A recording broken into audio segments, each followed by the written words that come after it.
It's time for the patron screen! It's thanks to these guys here that this video was able to happen, but do you know what else they made happen? My American FurCon debut! That's right, I have finally confirmed it. MFF this December, November, I am going to be there and I'm going to give every single patron the biggest hug they have ever gotten. But as always, thanks for watching this screen without skipping it. You are the best, you are a legend, I love ya. Now sit back and enjoy the video.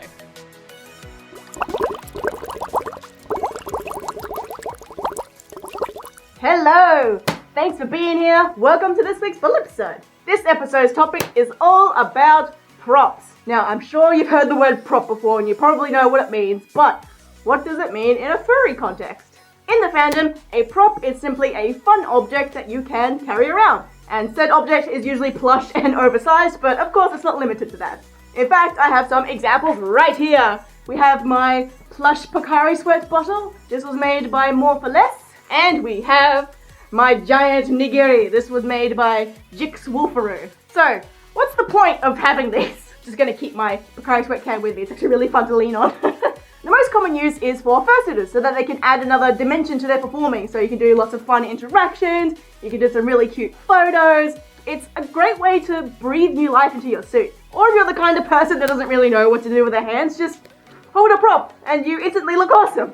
And at conventions, props are a great way to fit into the con's theme. So like MFS theme is going to be fly the furry skies, so you could have like a giant pair of goggles, or a big giant plush cloud, or a little toy plane just going newm around. Outside of performing and playing, props are also really good as a kind of security blanket. Like whether you're in suit or not, it's a really good way to help anxiety and just be a lot more calm in general. Because conventions have a lot, and I mean a lot of people, and that can be really nerve-wracking. Or even at small meets, because there's just so many new people, that can be quite intimidating too. So it can be really comforting to just like hold and carry and hide behind a big thing you're carrying around. Let's go into the different kinds of props a bit. So the one you're probably going to see the most is a food prop, because you've already seen two of them just a minute ago.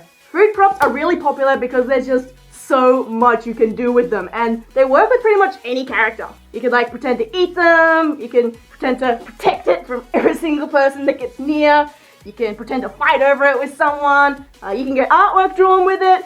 It's just so much fun, and your only limit is your imagination. Food props are also the easiest to get because you can find them even just in normal shops, like pet toys, inflatable pool stuff, heck, even just like mass-produced food plushies aren't that hard to find. The next kind I like to call the companion prop, which is something that's based off a living thing or a character. Like a plush from your favorite TV show, plush from your favorite game, a plush of an animal or a pet, maybe even your own character, or even just a giant inflatable dragon, just anything you can sort of give a personality to. I love companion props because when you have one, you never really feel like you're alone. Like there's always someone else in your photos, someone to come with you to panels, come out to lunch, and they're really cute to give other people to and other fursuiters to take photos with. Like I always see people going to conventions and collecting photos of people holding their companion prop. It's the cutest. I find it's also a really good way to get people to come up and start a conversation with you because they're like, oh, what's your little friend's name? What's his significance? Like, they want to know everything there is about your little buddy.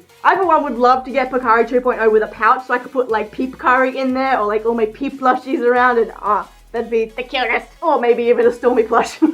And the final kind of prop is the object prop, which is pretty much anything that isn't a food or a pseudo-living thing. It could be a giant stylus because you're an artist, or maybe a pool floaty because you're a shark that can't swim, perhaps a giant ball of yarn because you're a cat, or even a giant cuckoo clock because cuckoo is a really fun word to say. Your prop can make complete sense and be really well planned out to fit your character, or it can have absolutely zero rhyme or reason. It is up to you. So, where do you even get a prop?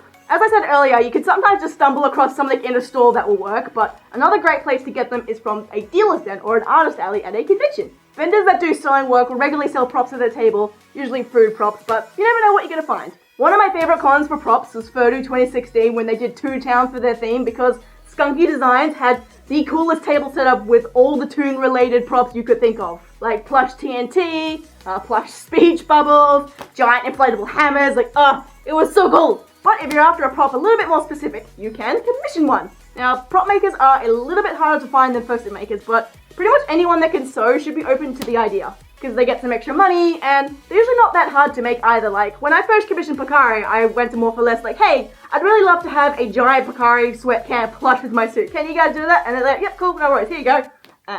After I paid for it, of course. I always pay people for their work. But of course, you can always make it yourself. And like, even I've made a prop before, and if I can do it, you can certainly do it. If you're not experienced in sewing, make sure you pick something easy to start off with, say like a fish. You can make the pattern yourself, or you can just go to Google like, plush fish pattern. You would be surprised how many plush patterns you can find with just a little bit of Googling. I also highly recommend you make a mini version of your prop just to test it before you go and do the big one. Now, there is a little bit of etiquette when it comes to props as well. The absolute number one thing that you need to remember that everyone seems to forget, whether you're in suit, out of suit, have a prop, don't have a prop, never, ever, ever, ever take a prop from someone without their permission. Even if you think it's going to be really cute or really funny and you promise you're going to give it straight back, I don't care, don't take the prop. Wait for it to be given to you or ask to borrow it. It's their property. You don't just take someone's property, even if they are a giant fluffy dog. And if they are in a suit, that person can't see or hear it easily as well. They might not see you coming or where you've gone with their prop, which can be really scary, and now they have to go and make the effort to go and chase you down to go and get their thing back. Like, they're a human being, they do not appreciate having their things taken from them. Suit or not, don't take the prop. There are also lots of people that have a special connection to their prop, and they're not really comfortable with other people holding it. Which is why you might get a no if you ask, but they are perfectly entitled to not give you the thing. Or it could even be that anxiety comfort that I mentioned before, and suddenly taking away someone's anxiety comfort is a great way to send them into a full-on panic attack, and that makes you a jerk. So, don't do it. Now, if you yourself have a prop, I know it's really tempting to whack people or throw it at someone, but make sure they've seen you first and do it like really, really softly, or just pretend to do it and don't actually do it. Small things and inflatables are usually pretty fine, but with the bigger, heavier things, please don't be too silly. You don't want to end up hurting someone or damaging your prop. And if you give your prop to someone to borrow for like a photo or a bit or something, don't forget to keep an eye on them. I have seen many, many cases where a suitor gave someone a prop to borrow, and that person gave it to someone else, and that person gave it to another person, and that person lent it to someone, and then by the time turned around, where's my prop? Where's my prop gone? Where'd it go? It's really scary when you don't know who has your prop, or even if they're going to give it back, because sadly the fandom isn't safe from thieves. Please keep an eye on your stuff. And that's really it for everything props. So if you feel like cons or fursuiting is starting to get a little bit dull, I highly recommend getting a prop. Especially a nice big plush one, because then it doubles as a pillow as well. But before we wrap this video up, I would like to show you some really awesome prop makers that you might want to consider commissioning or visiting their table at a con.